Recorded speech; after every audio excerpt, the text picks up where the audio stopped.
Hello friends, welcome back. कैसे हैं आप सब। आज के लेक्चर में हम बात करेंगे एंशिएंट हिस्ट्री का टॉपिक है इंडस वैली सिविलाइजेशन IVC। ये 4000 पुरानी लगभग सभ्यता है। भारत की सबसे पुरानी और दुनिया की जितनी भी पुरानी सभ्यताएं उनमें से एक है। ये समकालीन है एंशिएंट इजिप्ट की, Mesopotamia civilization and Chinese civilization की। ऐसा था जब ब्रिटिशर्स हम पे राज कर रहे थे तो वो उस अपने रूल को जस्टिफाई करने के लिए बोलते थे कि like we are white man's burden, मतलब हम लोग उनके ऊपर बर्डन है। जो ईस्टर्न्स है वो अनसिविलाइज्ड है एज़ कम्पेयर टू वेस्टर्न। जो ब्रिटिशर्स थे वो वेस्टर्न लोग थे और हम ईस्टर्न थे। इंडिया ईस्ट में आता है देन, तो हम जो ईस्टर्न लोग हैं वो एकदम से मतलब अनसिविलाइज्ड हैं और ये उन लोगों का काम है कि हमें सभ्यता सिखाएं। ऐसा अपने रूल को जस्टिफाई करने के लिए वो कहते थे। फिर जो आर्कियोलॉजिकल डिपार्टमेंट था इंडिया का, उसके हेड थे अलेक्जेंडर कनिंघम। उन्होंने अपने टाइम पे काफ़ी सारे एक्सकवेशंस किए, like Sanchi stupa, Mahabodhi and Sarnath temple. तो जब उन्होंने इतनी सारी अपने वक्त पे एक्सकवेशंस कराई, इससे पता चलता है कि हम लोग भी मतलब पीछे बात करें एंशिएंट टाइम में काफ़ी चीज़ें आर्किटेक्चर एंड ऑल में काफ़ी सिविलाइज्ड थे। लेकिन सबसे ज़्यादा टर्निंग पॉइंट तब आया जब दयाराम साहनी ने 1921 में इंडस वैली सिविलाइजेशन की जो सबसे पहली खोजी गई सिटी थी हड़प्पा, उसकी खोज की। तो इससे पता चला कि we were also civilized people, हमारे यहाँ पे भी एक सिविलाइजेशन थी। जिस समय पे यूरोप में बार्बरिज्म था, उस वक्त पे इंडिया में एक बहुत ही वेल डेवलप्ड सिविलाइजेशन ग्रो कर रही थी, अपने एक पीक पे थी। अगर हम मैप में देखें तो ये कुछ सिविलाइजेशंस दी रखी हैं। ये इंडस वैली सिविलाइजेशन इसको इसलिए बोलते हैं क्योंकि ये जो रिवर है ना इंडस, इसके और पास ही सारे सिटीज़ जो है वो सेंटर थे।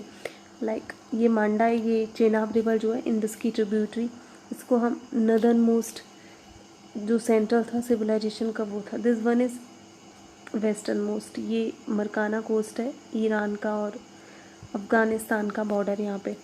तो ये कुछ साइट्स हैं, आप देख लीजिएगा इनको, like Dholavira, Rakhigarhi, Ropar and Mohenjodaro. Most important ये अर्बन सेंटर था इस साइट का।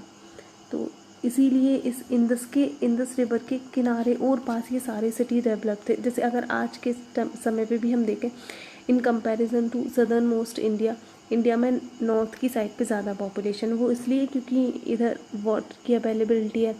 वाटर तो हर चीज़ में काम आता है, वहाँ जहाँ पे पानी होगा वहाँ एग्रीकल्चर अच्छा होगा। तो इस वजह से शायद यही एक मेन कारण था कि इंडस के और पास ही इन्होंने अपनी सभ्यता थी, इसको ये वाली सभ्यता इतनी ज़्यादा ग्रो करी due to availability of sufficient water.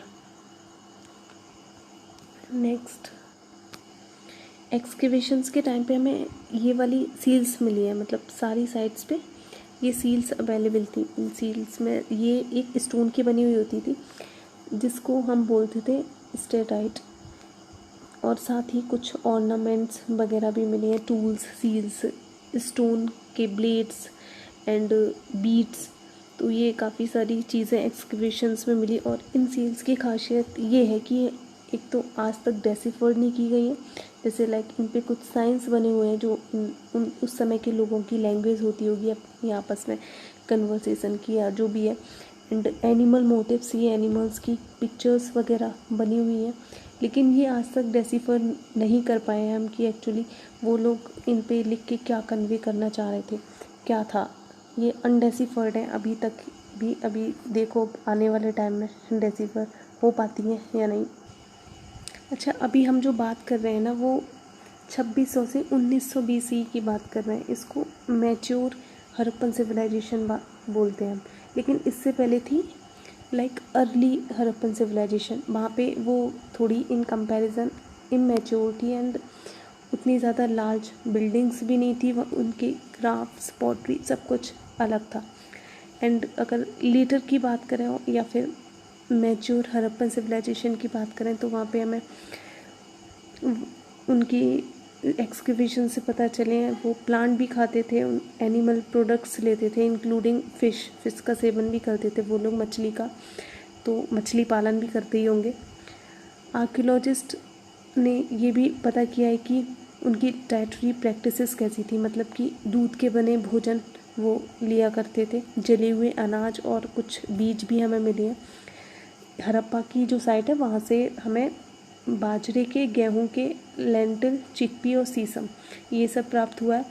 Millets Gujarat की साइड से मिली हैं, एंड जो चावल थे वो रिलेटिवली बाकी सारे ग्रेन्स के कंपैरिजन में कम थे। एनिमल बोन्स मिली हैं हड़प्पा की साइड से, एंड साथ ही कैटल के, sheep, goat, buffalo and pig के बोन्स भी मिले हैं।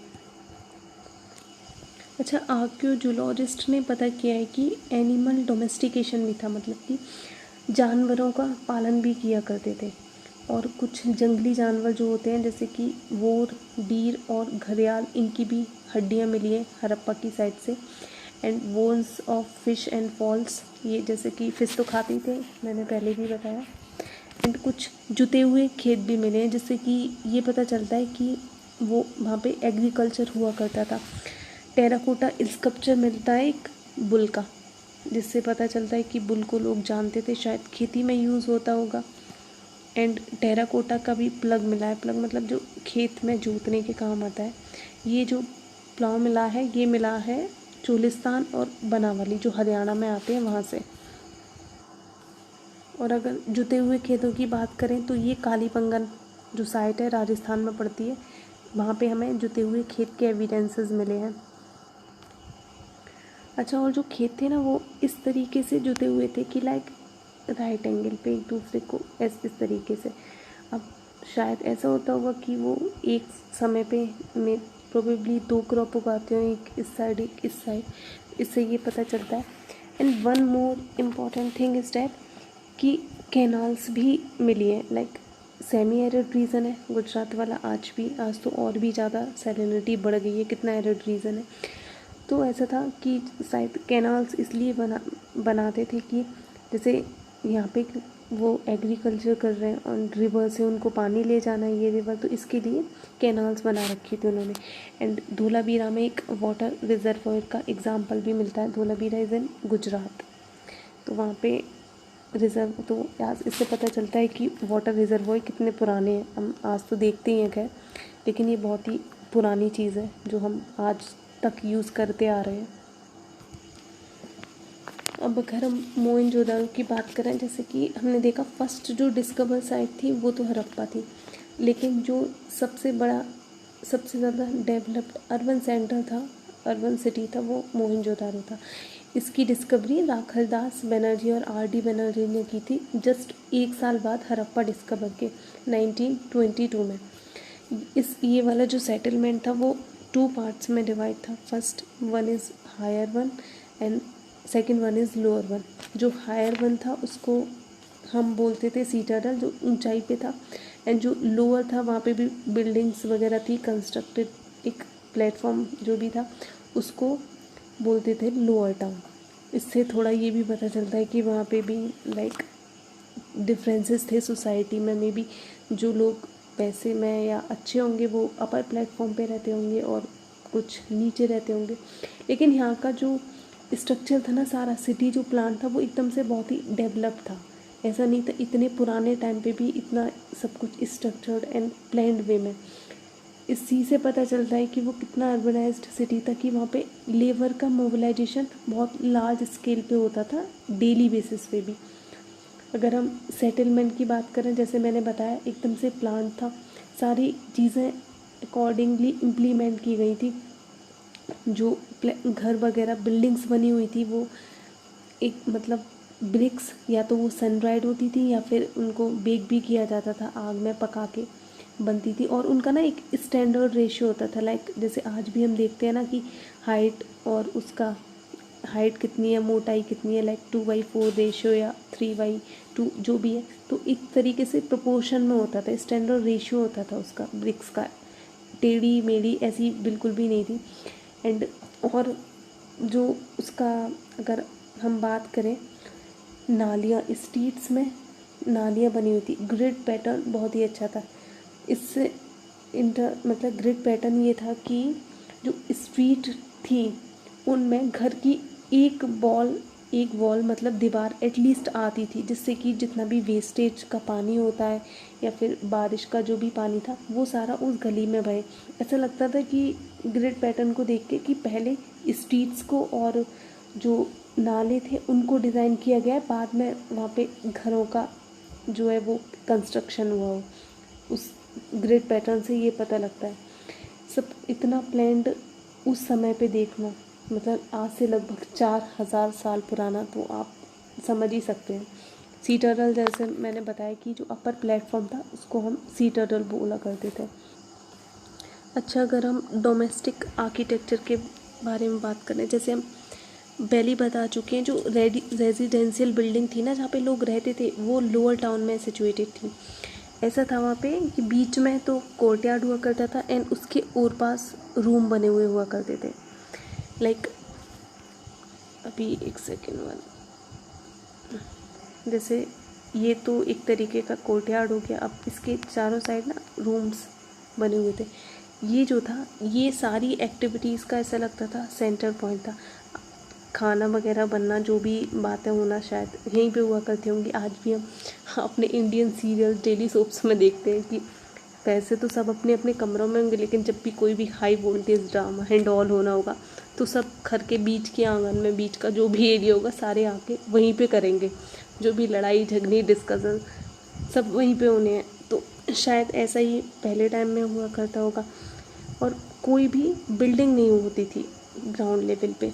और जब जैसे कि आज हम देखते हैं कि मेन एंट्रेंस से घुसेंगे तो अंदर का दिख जाएगा ना, कोर्टयार्ड, रूम्स वगैरह सबकी एक पोजीशन दिखाई दे जाएगी हमें। लेकिन उस टाइम पे ऐसा नहीं होता था कि आप वहाँ बाहर वाले गेट से इंटीरियर का एक व्यू ले सकें। पता नहीं ऐसा क्यों होता था, शायद ज़्यादा ही प्राइवेट होंगे, ज़्यादा ही प्राइवेसी का ध्यान रखे बनाते होंगे। एंड बाथरूम थे सारे घरों में, जो कि ब्रिक से बने हुए थे। ड्रेन्स के बारे में तो हम पहले ही बात कर चुके हैं कि स्ट्रीट ड्रेन्स थे, सारा पानी स्ट्रीट वाले ड्रेन में जाता था घर का। कुछ रिमेन्स भी मिले हैं स्टेयरकेस के, सीढ़ियों के, मतलब सेकेंड स्टोरी पे जाने के लिए, रूफ पे जाने के लिए। और बहुत सारे हाउसेस में वेल्स, कुएँ होते थे। एंड काफ़ी सारे स्कॉलर्स ने पता किया है कि लगभग 700 अप्रॉक्स वेल्स जो है वो डिस्कवर हुए हैं। तो समझ सकते हैं कि कितना ही मतलब हाईली एकदम स्ट्रक्चर्ड प्लान्ड एंड कितनी अच्छी वहाँ पे उस समय, इतने पुराने समय पे कितना अच्छा सिविलाइजेशन था, कितना अच्छा वहाँ का कल्चर था, रहने के तौर तरीके जो भी था। मतलब ऐसा लगता है कितने एजुकेटेड ही होंगे उनके तरीके से। अब एजुकेशन आज में और पुरानी में तो फ़र्क है, जिस तरीके की भी होगी, मतलब they were like very civilised people. Next हम बात करेंगे सीटाडेल के बारे में। सीटाडेल के बारे में मैंने जैसे कि पहले ही बताया था कि जो अपर स्ट्रक्चर था ना, 2 पार्ट में डिवाइड था। ये जो इमेज है ये मोहनजोदारो की ही इमेज है। तो जो अपर वाला पोर्शन था उसको हम सीटाडेल बोलते थे। ये प्रोबेबली स्पेशल पर्पसेस के लिए यूज़ किया जाता हो। यहाँ पे एक मैसिव स्ट्रक्चर मिला है जिसको कि शायद वो वेयर हाउस था। उसके नीचे जो है ना वो एक मतलब स्ट्रक्चर था जिसपे ब्रिक्स लगी हुई थी। लोअर ब्रिक का मतलब नीचे जैसे कोई प्लेटफॉर्म सा बिछा देते हैं ना कि वो ही रह जाए, ऊपर वाला तो सारा डिस्ट्रॉय ही हो गया था, तो वो उसका रिमेन रह गया। एंड वन मोर थिंग, यहाँ पे एक काफ़ी ग्रेट बात ये देख रहे हैं पिक्चर में, ये वाला ग्रेट बात भी मिला है सीटाडेल में। और ये एक इसकी जो शेप है वो रेक्टेंगुलर है। चारों तरफ ये कोर्टयार्ड से सराउंडेड था बाय ऑल 4 साइड। दोनों तरफ नॉर्थ एंड साउथ में ये जैसे कि देख सकते हैं ये सीढ़ियाँ बनी हुई थी। और इनको वाटर टाइट करने के लिए क्या था कि जिप्सम का यूज़ किया गया था। जिप्सम एक सब्सटेंस होता है, उसका यूज़ किया गया था जिससे कि मतलब पानी वगैरह से ख़राब ना हो, पानी का इफ़ेक्ट ना हो। 3 साइड जो था वो रूम बने हुए थे और एक तरफ लार्ज वेल था। वेल मतलब कुआं। वाटर जो था टैंक से फ्लो होता था, एक यूज ड्रेन में जाके गिरता था। और उसके बाद जो स्मॉलर बिल्डिंग्स थी, जैसे कि बिल्डिंग्स भी लाइक कुछ स्मॉलर होंगी कुछ लार्जर होंगी, तो स्मॉलर में कम एटलीस्ट 8 बाथरूम थे। 4 मतलब दोनों तरफ कॉरिडोर के, 4 ऑन ईच साइड। बाथरूम को ड्रेन से कनेक्टेड थे, क्योंकि जैसे कि वेल में पानी भरा, फिर ड्रेन्स में आया, then connected to the bathroom, उसके बाद बाथरूम में पानी आ गया। और एक और यहाँ पे यूनिक स्ट्रक्चर पाया गया है सीतादल में, जिसको कि काफ़ी सारी बिल्डिंग्स में था। इसको स्कॉलर सजेस्ट करते हैं, may be it was for a ritual bath. ये जो था शायद कुछ रिचुअल लेते होंगे, कुछ कभी कभार कुछ ओकेजन्स पे हो सकता है। तो ये भी स्ट्रक्चर सीताडल में थी। तो आज के लेक्चर में हमने इतना सब कुछ ही पढ़ा है। आई नो बहुत सारे फ्लॉज वॉइस में, इतनी कॉन्फिडेंट भी नहीं हूँ। नेक्स्ट लेक्चर्स में डेफिनेटली इम्प्रूव करूँगी मैं। अभी के लिए इतना ही, आज के लिए इतना ही था इस लेक्चर में। नेक्स्ट लेक्चर्स में कि कैसे तरीके के सोशल डिफरेंसेस थे और बाकी उनकी ट्रेड्स वगैरह क्या होते थे, कैसे क्राफ्ट्स, प्रोडक्शन, इस सब के बारे में बात करेंगे। तो बस आज के लेक्चर्स के लिए इतना ही। एंड अब अगर आप यहाँ तक बने हुए हैं सुना, thank you so much, thank you, bye, see you in the next lecture, bye, thank you.